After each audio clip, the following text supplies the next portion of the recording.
අයිබෝවන් මේ පාර සමර් වැකේෂන් එකට අපි යන්න තෝරගත්තේ බල්ගේරියාවට. ඉතින් රොමේනියාවෙන් ඉඳලා ෆ්ලික්ස් බස් එකේ තමයි අපි හෙට යන්නේ. ඉතින් බල්ගේරියාවට ඇවිදින්න යන්න හිතන් ඉන්න කෙනෙක් නම් නැත්නම් බල්ගේරියාව ගැන දැනගන්න ආස කෙනෙක් නම් වීඩියෝ දිගටම බලන්න. අපි රොමේනියාවෙන් ඉඳලා බල්ගේරියාවට එද්දි ගොඩක් රෑ වුණා. මේ තියෙන්නේ පහුවෙනිදා උදේ. අපිට රොමේනියාවෙන් ඉඳලා මෙහෙට එන්න පැය 4:00 වගේ ගියා. ඉතින් මේ තියෙන්නේ අපි මෙහෙ නැවතිලා ඉන්න ගත්තේ ස්ටුඩියෝ ඇපාර්ට්මන්ට් එකේ එළිය. ඉතින් මෙතනට බීච් එක පේනවා. විනාඩි 5ක විතර දුරක් තමයි තියෙන බීච් එකට. මෙහෙ හැබැයි ටිකක් සීතලයි රුමේනියාවට වඩා. සමර් එක උනාට මෙහෙ කඳු තියෙනවා ගොඩක්. ඒ හින්දා වෙන්නේ නැති මෙහෙ සීතලයි ටිකක්.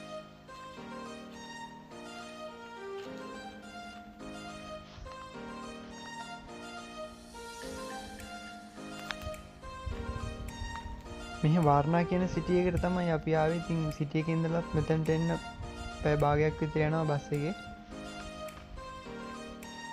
booking.com එකකින් තමයි අපි මෙතන හොයාගත්තේ.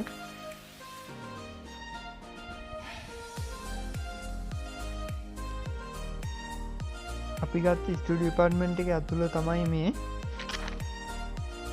කිචන් එකයි ලිවිං ඇන්ඩ් ඩයිනින් ඒරියා එකයි තියෙනවා ඉස්සෙල්ලාම.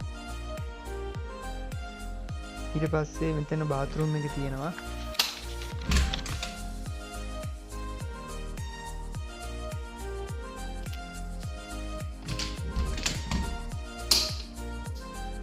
මේක තමයි බෙඩ් ස්පේස් එක.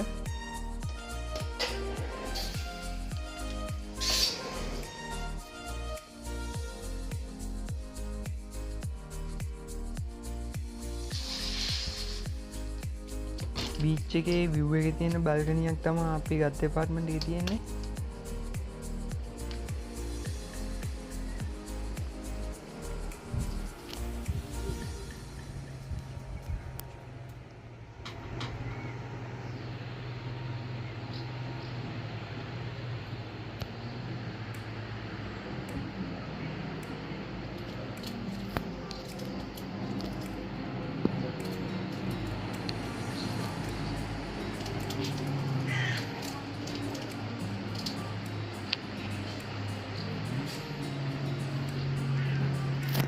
එතන ඉඳලා විනාඩි 5කින් වගේ පයින් යන්න පුළුවන් බීච් එකට ඇවිදගෙන. ඉතින් එහා පැත්තේ පඩිපෙළක් තියෙනවා. පඩිපෙළෙන් බහලා යන්න පුළුවන් බීච් එකට.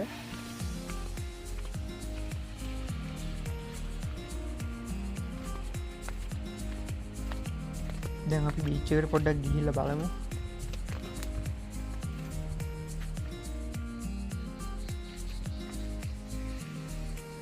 මේ තමයි බීච් එකට යන පාර. බීච් එකට යන පාරේ ගෙඩි පිරුණ ගහක් හම්බුනා මෙන්න මෙතන. රුමේනියාවෙත් ගොඩක් තමයි අපි මේ ගස් දැකලා තියෙනවා. හැබැයි නම නම් දන්නේ කන්නත් පුළුවන්. හැබැයි පොඩ්ඩක් කැඹුරු.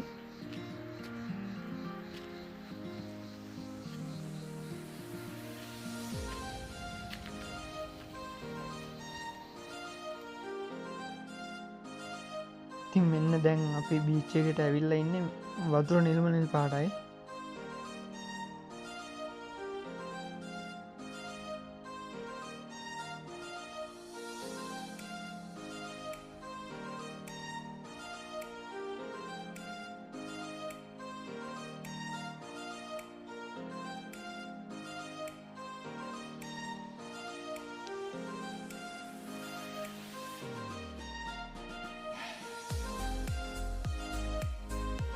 ළඟට ඇවිත් බලද්දි පට්ටම ක්ලියර් මේ බීච් එකේ වතුර. ඉතින් ගොඩක් ගැඹුරක් නෑ. බිම බැලුවහම වතුර ක්ලියර් නිසා හොඳට බිම පේනවා. වතුර සීතලයි ඇත්තටම ගොඩක් මෙතන.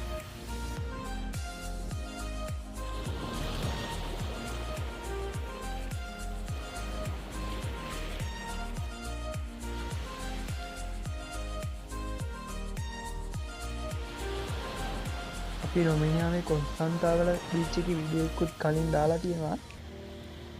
එහෙට වඩා මෙහි වතුර නම් හොඳයි. ගොඩක් ක්ලියර් වගේ වතුර. මුහුද රැල්ලත් එහෙම තමයි. මෙහි ගොඩක් තියෙනවා අයිස් වඩා. ඇත්තට මේ බීච් එක හොඳයි. කොන්ස්ටන්ටාවලට වඩා ගොඩක් හොඳයි කියලා හිතනවා.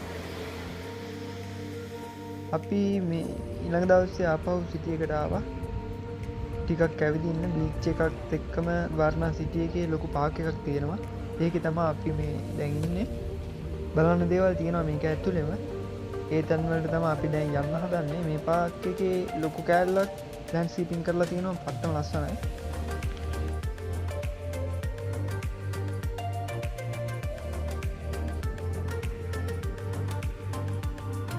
ඉතින් මේ පාක් එක ඇතුලේ පයින් යන්න පුළුවන්. අපි යන්න හදන තැන් වලට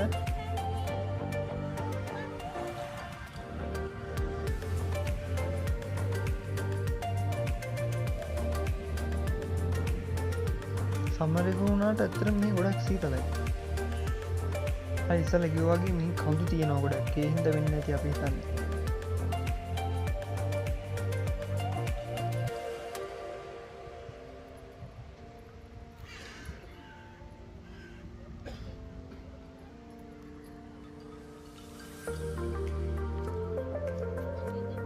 පාක් එක ඇතුළෙම පොඩි සූ එකක් තියෙනවා. එක්කෙනෙක්ට ටිකට් එක වෙන්නේ යූරෝ 3යි අපි ගියපු දවස්වල මේ 2006 ජූලි මාසෙනේ. මේකේ එළුවොත් ඉන්නවා යාලට කැරට් කමන්න පොඩි chance එකක් හම්බුණා අපිට.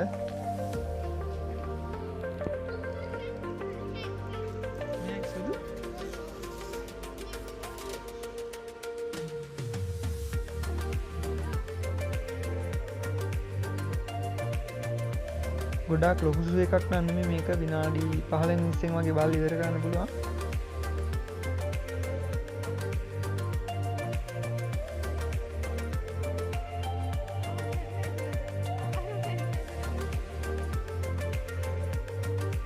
මේක ඇතුලේ ජූරි ටූ කඩක් සෙට් එකක් තිබියා.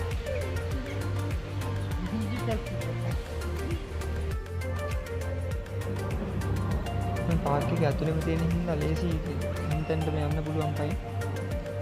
ඔයාලා මෙහෙ එන්න හිටන් ඉන්නවනම් අනිවාර්යෙන් මෙන්න මෙතනට එන්න. මෙතන තියෙන්නේ ඩොල්ෆින් සෙට් එකක් වැඩ දාන්න තැන. අපි ආව දවස්වල එක්කෙනෙක්ට ටිකට් එක යූරෝ 26ක් වුණා.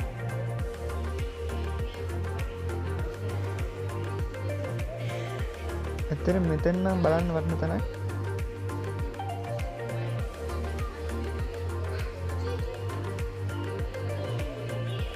ඉතින් අපි ඇතුළට ගිහිල්ලා බලමු දැන්.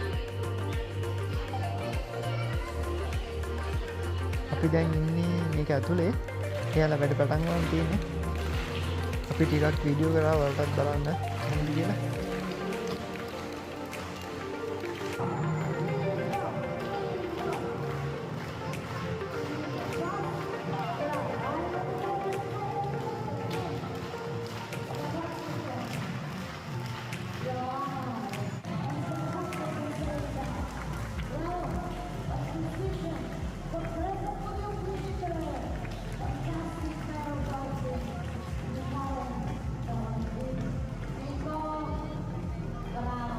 මෙන්න මේ බෝල් වලට විසිරින් ගහන කෑල්ල තමයි අපිට ගොඩක්ම සෙට් වුනේ.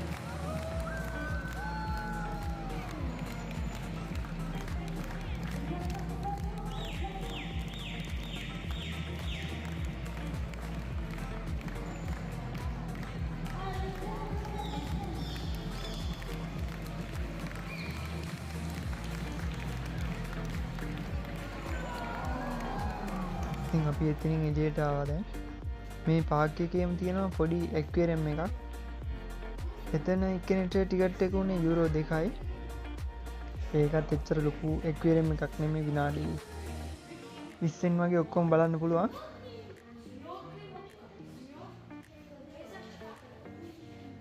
මෙහෙ තව බලන්න ලොකු මියුසියම් එකක් තියෙනවා. තව පොඩි නේවි මියුසියම් එකකුත් තියෙනවා. අපි එතනත් ගියා. එතන වීඩියෝ නම් ගන්න බැරි වුණා.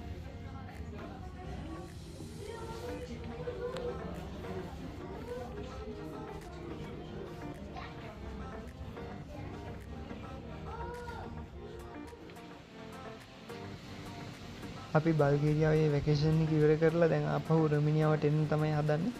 අපි හිටපු ස්ටුඩියෝ ඇපාර්ට්මන්ට් එකේ බල්කනියට ඊට පායනවා මෙහෙම තමයි පේන්නේ.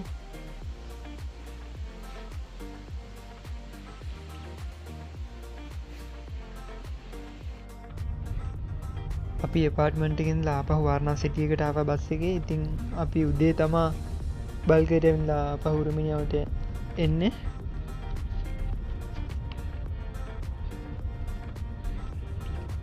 අපි ෆ්ලික්ස් බස් එක ඔන්ලයින් තමා ටිකට් දාගත්තේ. ඉතින් අපි එන බස් එක ඇතුළේ තමයි මේ ගොඩක් කට්ටිය හිටියේ නෑ. ආව බස් එකෙත් 15ක් 16ක් වගේ තමයි මං හිතන්නේ හිටියේ. ඉතින් මේ තියෙන්නේ බල්ගේරියම් බෝඩර් කන්ට්‍රෝල් එක. ඉතින් එතනින් අපිව චෙක් කරනවා. බස් එකට පොලිස් ඔෆිසර් කෙනෙක් නැගලා බලනවා. ඉතින් ඩොකියුමන්ට් හරියට තියෙන්න ඕනේ. එද්දින් චෙක් කරේ නෑ මෙතන.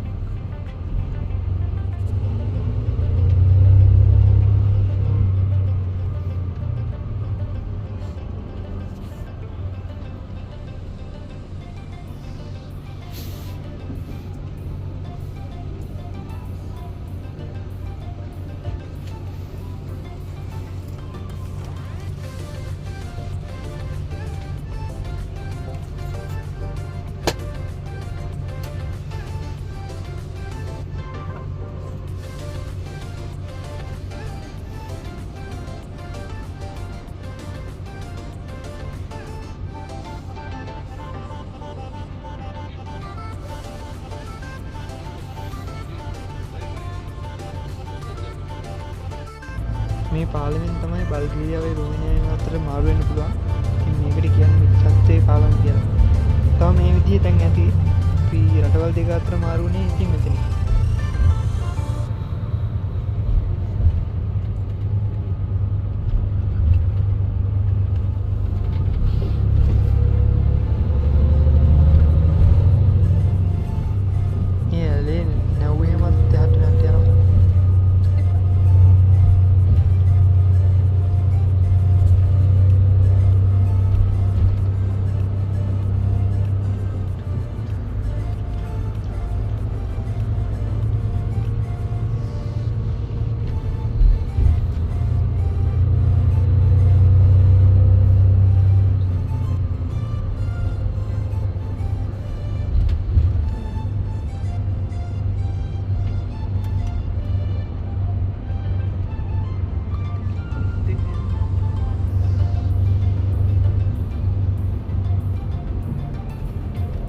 මෙතනින් පාලම් මැත්තෙන් හරියට රටවල් දෙක වෙන් වෙනවා.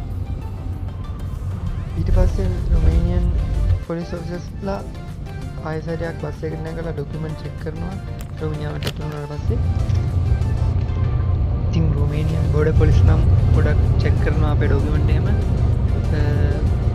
මං හිතන්නේ යද්දි නම් බලන්න නැතුණට එද්දි යාලා ගොඩක් චෙක් කරනවා. අපේ විස්තරත් ඇහුවා ගොඩක්.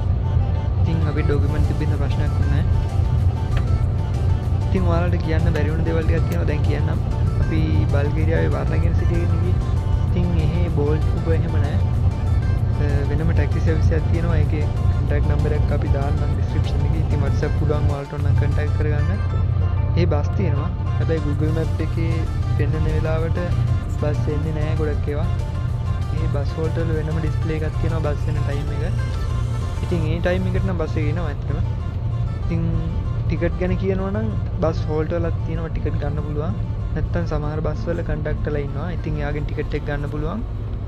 ඉතින් එක්කෙනෙක්ට ටිකට් එකක් එනවා යූරෝ 1.10ක් අපි ගිය දවස්වල. ඉතින් ඊට වඩා ලේසි ටිකට් වර්ණා කියලා ඇප් එකක් තියෙනවා. ඉතින් මේ ඇප් එකෙන් පුළුවන් අපිට විනාඩි 60ට 90ට නැත්තම් දවසට මොනනම් අපිට ටිකට් එක ගන්න පුළුවන්. හැබැයි එක්කෙනෙක්ට එක ඇප් එකකින් ගන්න පුළුවන් එකපාරයි ටිකට් එකක්. ඒ කියන්නේ ඔයාලා දෙන්නෙක් ටිකට් ගන්න ඕන නම් ෆෝන් දෙකකින් ඇප් දෙකක් හදාගෙන තමයි ටිකට් එක ගන්න වෙන්නේ. ඔන්ලයින් පේමන්ට් එක කරන්න පුළුවන් බැංක් කාඩ් එකකින්. ඉතින් අපිට බාකෝඩ් එකක් විදියට එනවා මේ නම්බර් එකක්. එහෙම තමයි ඉතින් විස්තරේ. ඉතින් වීඩියෝ එකේ කියන්න බැරි වුණ දෙයක් තියෙනවා නම් මොන හරි දැනගන්න දෙයක් තියෙනවා නම් කමෙන්ට් එකක් දාන්න. අපි රිප්ලයි එකක් දාන්නම්. එහෙනම් මේ වීඩියෝ එක මෙතන නවත්තන්න. ඔයාලා හැමෝටම සුබ දවසක්.